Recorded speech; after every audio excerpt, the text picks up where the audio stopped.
World War I and II were both cataclysmic tragedies that no one ever wants to experience ever again. During World War I, the use of trench warfare caused the slaughtering of millions of lives. The employment of poisonous gases, trench shotguns, and flamethrowers only made it more grueling. During World War II, the use of blitzkrieg and the inhumane events from the Holocaust, along with other brutal tactics like the atomic bomb, caused fear and disillusionment among most of Europe.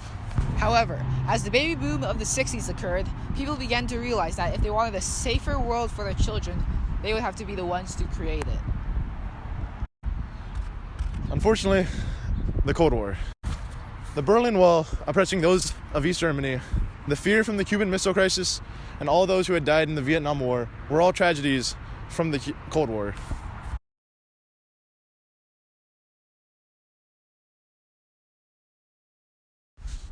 The Cold War was made up of a proxy war, an arms race, and a constant state of superstition between the Soviet Union and the United States.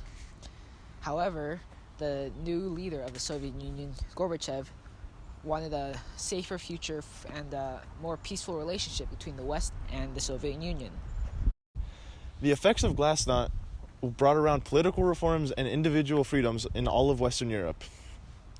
This was a huge contributor to what was the fall of the Berlin Wall in 1989 and showed the changing dynamics in all of Europe. The other reform that Gorbachev added was perestroika, which aimed to fix the ineffectiveness of the Soviet Union's economy and change, ultimately, what was communism to be better by sprinkling in just a little bit of capitalism into their economy.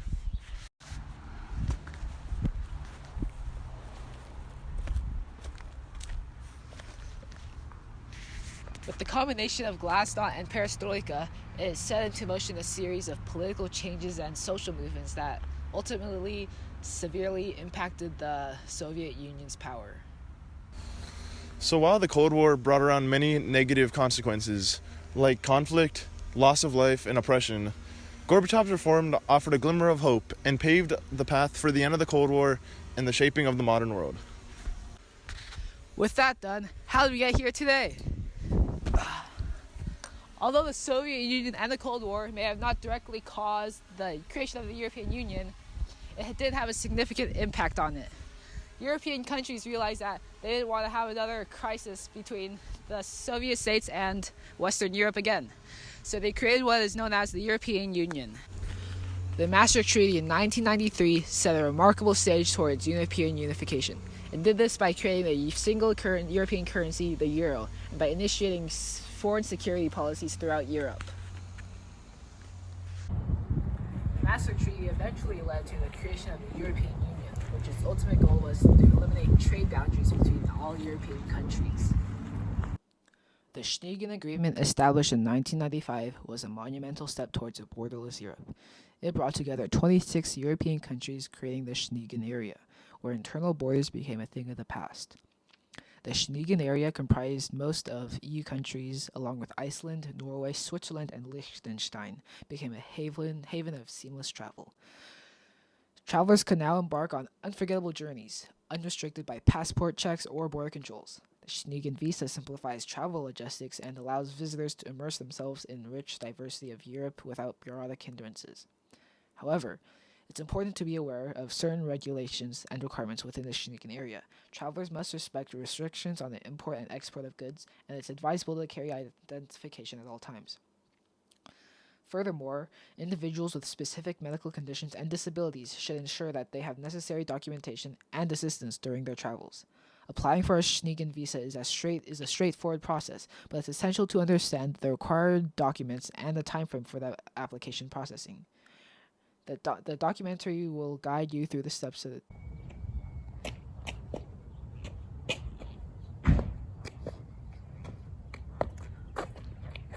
Europe, in the 1960s, Europe was at its peak of its transformation. It was taking its initial steps towards European unification, but it was not immune to internal conflicts. It would face conflicts such as the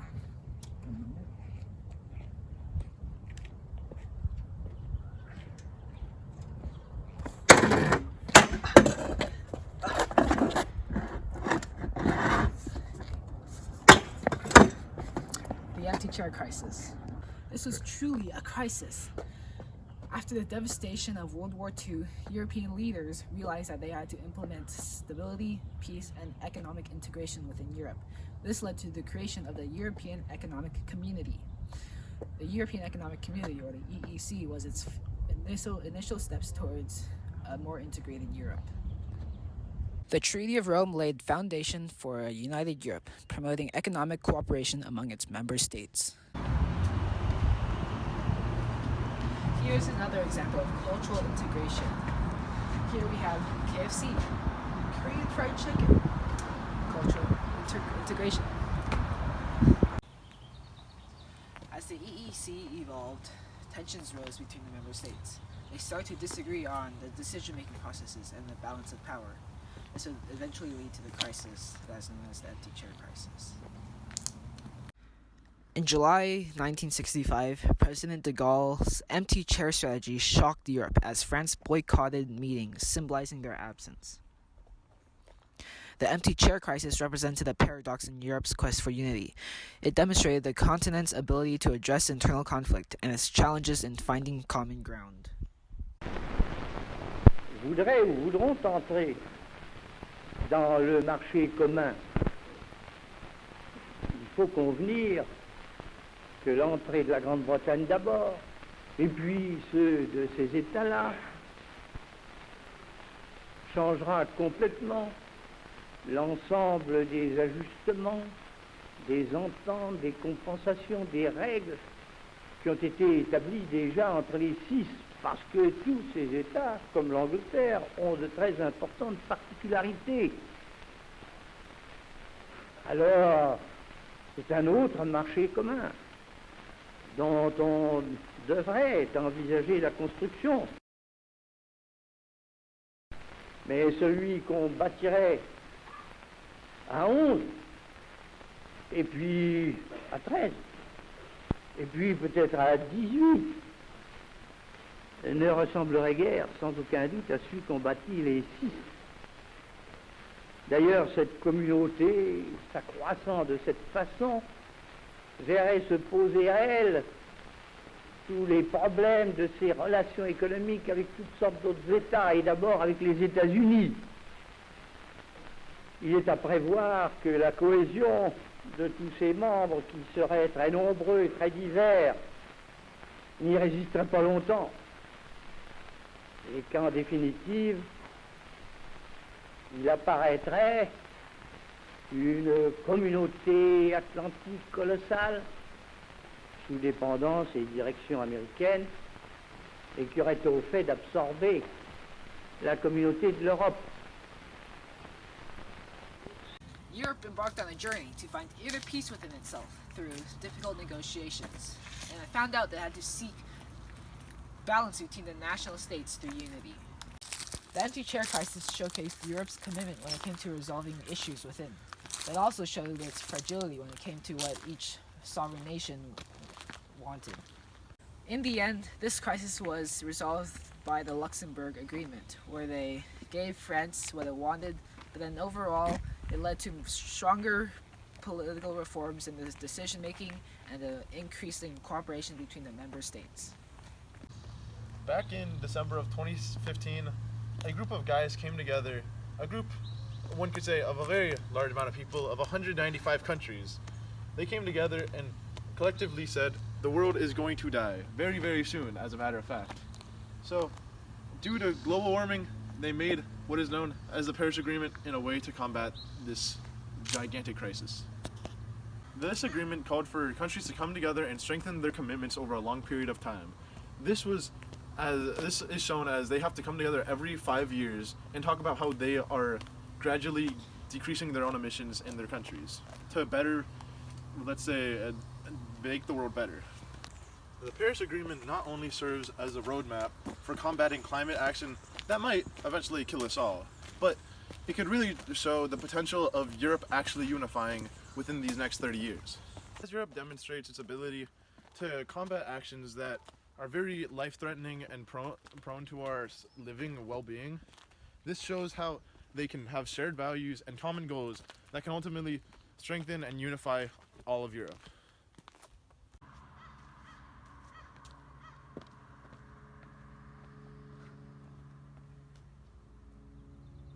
During the 1980s, the ozone layer had several issues regarding its own health and protecting us humans. One of these large issues was due to chlorofluorocarbons, or CFCs. In these CFCs contained the gas chlorine, which would, when used, spray out into the atmosphere and catalyze with the O3 molecules sitting in the ozone layer and ultimately destroy them. It would do this tens of millions of times before it could run out or leave its atmosphere and cause a giant hole in the ozone layer. After a decade of this happening, scientists came together and realized, oh, this is not a great thing and we need to stop this from happening. So them in many countries in the world came together and stopped this production of CFCs.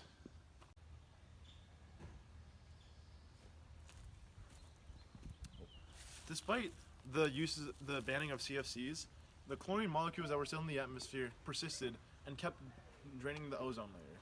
But eventually, scientists discovered definitive evidence that the ozone was recovering and noticed from 2005 to 2015 a 20% decrease in ozone depletion. These encouraging outcomes serve as a beacon of hope for European countries on how they can all come together, and when a challenge that's too difficult for one country to face, all countries can come together and face as one. These encouraging outcomes paved the way for a brighter future in Europe, and have now been shown that by 2040, the ozone layer is to have almost fully recovered. So what will unify? Well, our future has the potential to bring people together as we see through this climate change crisis, but not only for adults, but as well as the younger generation. Greta Thunberg, a symbol of this climate change movement, began her activism activities in August of 2018 when she skipped school to protest outside the Swedish parliament. Thunberg held a sign that said, "School strike for the climate," which at first was not very successful, but over time got many people's attention and encouraged students worldwide to join her cause. As Time magazine points out, Thunberg's power comes from her being an everyday teenager without the usual influence that billionaires, princesses, or pop stars have. Her ability to speak truthfully and bring power to it has transformed her into an icon for this generation that is ultimately seeking change. Thunberg has even addressed world leaders at significant conferences and rallies, including attending and speaking at one of the biggest conferences for climate action, the United Nations Climate Action Summit, her attending in 2019, which only amplified her message on a global scale. Thunberg's activism has ignited a global movement of young activists who are demanding immediate and drastic action from governments and corporations to address the climate crisis. Through her demanding speeches, protests, and effective use on social media, Thunberg has gathered millions of determined young individuals that are committed to fighting for a sustainable future. As the younger generation, us, Gen Z, matures and grows older and becomes more politically engaged, it is likely that we could reshape this social landscape in Europe and beyond. The push for progressive and sustainable policies by younger generations will redefine the current priorities and hopefully drive meaningful change. So, overall, Greta Thunberg's impact on Gen Z and Europe shows us a hopeful future that is characterized by heightened youth activism, increased political engagement, global collaboration, and hopefully a likely prioritization of a sustainable future. These factors possess the potential to shape a more environmentally conscious and socially just future, emphasizing our unifying potential of a generation united by a shared purpose. In Thunberg's own words, quote, "People are underestimating the force of angry kids. We are angry and frustrated, and that is because of a good reason.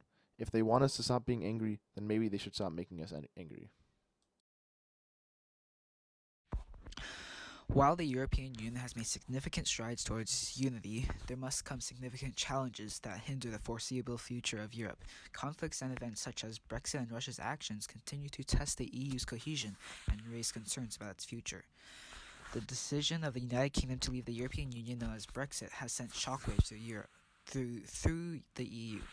This move has caused internal conflicts and complex negotiations between member states and the UK, resulting in a loss of unity within this bloc. The uncertainties surrounding Brexit have raised questions about EU's ability to maintain its cohesion and pursue a common agenda. Brexit has brought to the forefront differences in priorities and approaching among the EU member states. The aftermath of Brexit has created a sense of uncertainty and instability within the EU. The departure of a significant member state has raised concerns about the future of the bloc and its ability to maintain its strength and influence on the global stage. The EU must navigate a complex landscape and redefine its relationship with other global actors, further challenging its unity.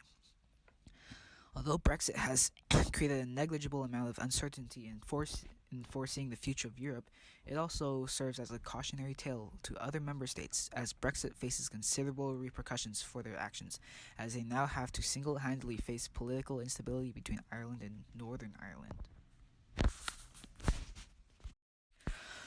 The Ukraine war and its significant casualties may have implications for European unification in the next 30 years. The conflict has strained relations between Russia and Western countries, including those within the European Union. This has resulted in heightened geopolitical tensions and differing perspectives on security and regional alliances.